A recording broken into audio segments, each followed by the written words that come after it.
मरहबा collection mall, readymade कपड़ों का भरपूर खजाना, jeans pant, T shirt, cargo pant, night pant, बच्चे और बच्चियों के लिए अच्छे खूबसूरत और उम्दा ड्रेस। पता याद रखें, जमुर हाई स्कूल मेन रोड, जैतून हजीन मस्जिद के पास। सबसे पहले तो मैं मेरी जानिब से, मेरे परिवार की जानिब से ईद की मुबारकबाद देता हूं शहर की आवाम को। कल दुगाना पड़ा गया, ईद की नमाज अदा की गई मुल्क में, और रमज़ान महीने में हर मुसलमान ने, हर ईमान वाले ने अपने मुसलमान भाइयों के लिए, फ़िलिस्तीन के मुसलमानों के लिए, मस्जिद अक्सा के लिए रमज़ान महीने के अंदर इबादत की, दुआएं मांगी, अल्लाह ताला से दुआ मांगी। जो इज़राइल जिस तरीके से जुल्म व जास्ती कर रहा है फ़िलिस्तीन के मुसलमानों पर, बार बार दुनिया के मुसलमानों ने, दुनिया की इंसानियत ने, हर मुल्क की आवाम ने इज़राइल की मज़म्मत की है। और हमारा देश भी, हमारे देश की विदेश पॉलिसी भी फ़िलिस्तीन के साथ में है। और मैं यही डिमांड करता हूँ हमारी सरकार से, हमारी भारत सरकार से, कि इज़राइल के ऊपर दबाव बनाया जाए, फ़िलिस्तीन के ऊपर, जो मुसलमानों के ऊपर जो बमबारी की जा रही है उसको बंद की जाए, और वहाँ पर इंसानियत को बचाने की आज पूरे दुनिया के हर मुमालिक की जिम्मेदारी है, वो अदा करे। फ़लस्तीन का झंडा लेके कल एक नौजवान मालेगांव शहर में ईदगाह पे आ गया, क्या आप उसका समर्थन करते हैं? नहीं, मैं मानता हूँ दुनिया का वो हर मुसलमान, दुनिया का, विश्व का हर मुसलमान फ़िलिस्तीन के मुसलमान भाइयों के लिए, मस्जिद अक्सा के लिए, उसके अंदर दिल में जगह है। और वो हमारा मस्जिद अक्सा हमारे लिए बहुत पवित्र मुकाम है। और इसके लिए अगर फ़िलिस्तीन के मुसलमानों पर अगर इस तरीके का जुल्म जास्ती अगर होगी, तो हर मुसलमान को उसके शिद्दत से उसको बहुत ठेस पहुंची है, और उसके जज्बात है। और वो अगर उसके जज्बात का वो नौजवान ने अगर वहाँ पर आकर फ़िलिस्तीन का झंडा लहराकर अगर हमारी हुकूमत से अगर वो मुतालबा कर रहा है कि आप उस पर दबाव बनाओ, और हमारी विदेश पॉलिसी भी फ़िलिस्तीन के मुसलमानों के हक़ में है, तो वो नौजवान ने कुछ गलत नहीं किया। इस नौजवान के ऊपर पुलिस ने केस बनाया, मैं समझता हूँ ये कानूनी बात है। और पहले हमारे शहर की पुलिस ने, गृह डिपार्टमेंट ने, हमारी सरकार ने कानून का अभ्यास कर लेना चाहिए, स्टडी कर लेना चाहिए।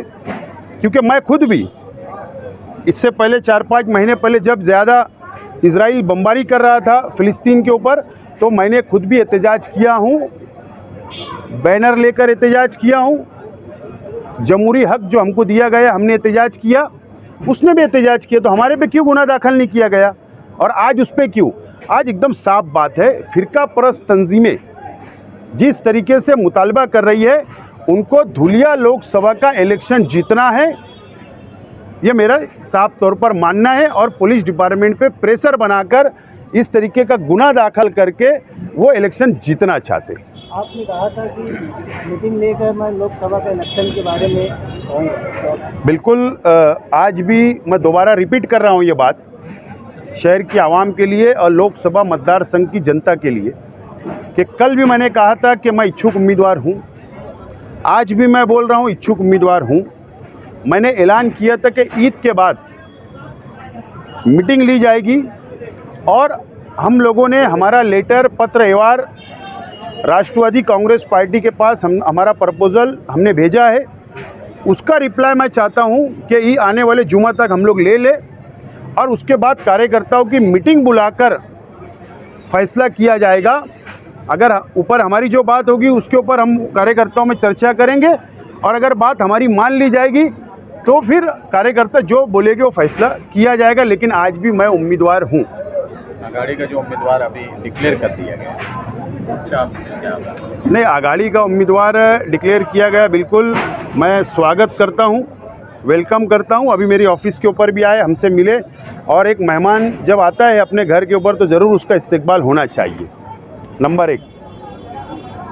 आज यहाँ मेरी कोई उनसे सियासी बात नहीं हुई, आप लोग भी थे सामने। लेकिन जो उम्मीदवार दिया गया कांग्रेस पार्टी से है। पहले उन्होंने अपने घर की लड़ाई को ख़त्म करना चाहिए। ये लड़ाई बागलान से लेकर सिंदखेड़े तक पहुंची है। इसका मतलब पूरे मतदार संघ के अंदर कांग्रेस की आपसी लड़ाई सड़कों पर आ गई है, रास्तों पर आ गई है। पहले वो ख़त्म होना चाहिए, और नहीं तो ये इलेक्शन में महाविकास आघाड़ी के लिए अच्छे संदेश नहीं है। फ़लस्तीन के बारे में member of parliament Subhash Bhamre ने कहा कि अगर ऐसे झंडे बताए जा रहे हैं, उनको मोहब्बत बहुत ज़्यादा है फ़लस्तीन से, तो चले जाओ बोले। और हिंदू तंजीम जो है वो भी यही बोली कि तुमको फ़लस्तीन। डॉक्टर भामरे से कोई अच्छी इच्छा कर सकते क्या? उनकी ज़बान से मीठे बोल की हमने कभी अपेक्षा की नहीं। पहले भी उन्होंने कोरोना के वक्त तो जहर उगला, आज भी जहर उगल रहे, तो हमें तो ना उनसे कभी अच्छी उम्मीद थी, कभी ना अच्छी उम्मीद थी और ना है। एकदम साफ बात है, डॉक्टर सुभाष भामरे साहब की जब उम्मीदवारी डिक्लेयर हुई तो उनके खिलाफ भी बैनरबाजी हुई, उनकी भी ज़मीन खसक चुकी है, जनता उनको हराने के लिए बिल्कुल तैयार बैठी है। तो किस तरीके से हिंदू मुसलमान की राजनीति करके दो समाज को लड़ाकर अपना वोट हासिल करने की सिर्फ उनका स्टैंड है, और क्या है डॉक्टर सुभाष भामरे, ये दूसरी कोई अच्छी उम्मीद नहीं है, और ना हम कभी उनसे अच्छी उम्मीद रख सकते हैं। मैं समझता हूँ इलेक्शन जीतने के लिए सब ये पाखंड किए जा रहे हैं। मुस्लिम आबादी वाला लोकसभा मतदार संघ अपना है, तो ऐसा कहा जा रहा था कि मुस्लिम उम्मीदवार देना चाहिए। तो वंचित अघाड़ी ने IPS जो है अब्दुल रहमान, उनको टिकट दे दिया है और वो शहर में घूम रहे हैं, लोगों से मुलाकातें भी कर रहे हैं, और वंचित का टिकट उनको डिक्लेयर हो चुका है। तो उनके बारे में आपका क्या? अब्दुल रहमान साहब का टिकट डिक्लेयर होने 10 दिन हो गए। मेरा आप लोगों से सवाल है, मीडिया के लोगों से, आपसे उन्होंने मुलाकात की क्या? या मालेगांव शहर के अंदर एक खबर बताइए कि वो शहर का दौरा करके गए? उनको कोई इंटरेस्ट नहीं है। मैं एकदम साफ तौर पर बोल रहा हूँ, IPS है, उनका वक्त था, सर्विस थी, सर्विस किए, अब वो राजनीति के अंदर कदम रखें, सबको अधिकार है, उससे मुझे कुछ बोलना नहीं है। लेकिन उनका कोई भी वजूद ये धुलिया लोकसभा में नहीं है, और बिना कारण उन्होंने उम्मीदवारी लेकर, मैं समझता हूँ, सिर्फ अपना वक्त ज़ाय कर रहे हैं और यहाँ के लोकसभा के जनता को परेशान करने के लिए वो आए हुए हैं। इससे ज़्यादा मुझे उन ताल्लुक से कुछ बोलना नहीं है। उसका फ़ायदा बीजेपी को हो जाएगा, ऐसा आपको लग रहा है? देखो, तो आपने कहा कि भाई मुस्लिम उम्मीदवार है, होना चाहिए। मैंने पहले ही कहा था कि मुस्लिम कैंडिडेट बोलकर कोई भी यहाँ पर मुसलमान मेंबर ऑफ पार्लियामेंट नहीं बन सकता। उसको हिंदू, मुसलमान, सिख, ईसाई, दलित भाई, आदिवासी भाई, ये सब लोगों की वोट चाहिए। और मैं खुद भी कई दिनों से आपके ज़रिए शहर की आवाम को ये बात का ऐलान किया था कि मैं उम्मीदवार हूँ और आज भी हूँ। अगर वाकई हमारे शहर के मुस्लिम लीडरान